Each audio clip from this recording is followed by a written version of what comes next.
নমস্কার বন্ধুরা, সবাই কেমন আছো? তো দেখো, আজকে মেয়ের বাড়িতে বেরিয়ে পড়েছি। তো আজকের দিনটা আমার কাছে খুব এক্সাইটেড একটা মুহূর্তের দিন, কারণ আজকে আমার মেয়ের জন্মদিন। এই দিনটার জন্য আমরা সব মায়েরা অপেক্ষায় থাকি যে মেয়েকে কখন দেখব। বিশেষ করে যাদের মেয়েরা ম্যারিড, আমার যাদের সঙ্গে থাকে না, শ্বশুর বাড়িতে থাকে, কারণ 12 মাস তো আর চোখের সামনে দেখতে পাই না। তো দেখো, এবার চলে এসেছি আশীর্বাদের মুহূর্তে। ওকে আশীর্বাদ করে নিচ্ছি, তোমরাও আশীর্বাদ করো ও যেন খুব ভালো থাকে, সুস্থ থাকে। ও ঈশ্বরের কাছে কামনা করো ওর যেন দীর্ঘায়ু হয়। তো এই দিনটা সব মায়েদের কাছেই স্পেশাল, শুধু আমার কাছে এ কথা আমি বলবো না, কারণ এই মুহূর্তটার জন্য আমরা সবাই অপেক্ষা করি যে মেয়ে যাতে ভালো থাকে, আর বিশেষ করে মেয়ের ভালো থাকাটাই মায়েদের কাছে ভালো থাকা। তো এবার দেখো, অবশেষে চলে এসেছি রান্নাঘরে। এই রেসিপিটা তো অবশ্যই আমরা সবাই মায়েরা করে থাকি এই দিনটাতে।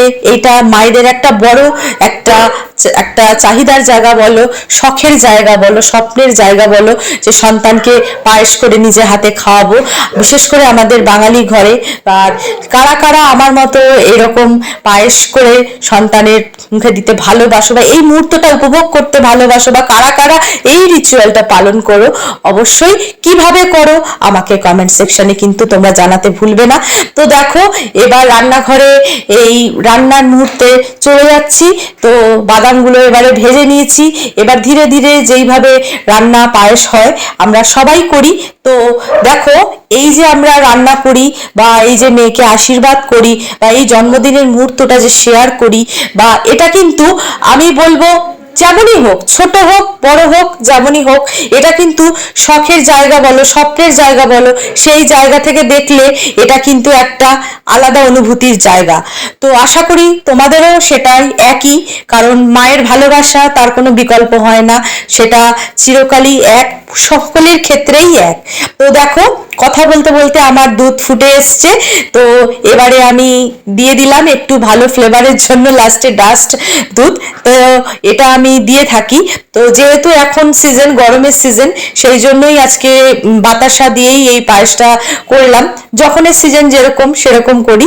পায়েস তো সবাই করো সবার মতো করে, যে যেরকম ভাবে, অনেক রকম ভাবে রান্না করা যায়, সেটা কোনো কথা নয়। তো চলো, আমার মতো করে আমি এই মুহূর্তটা তোমাদের সঙ্গে শেয়ার করলাম।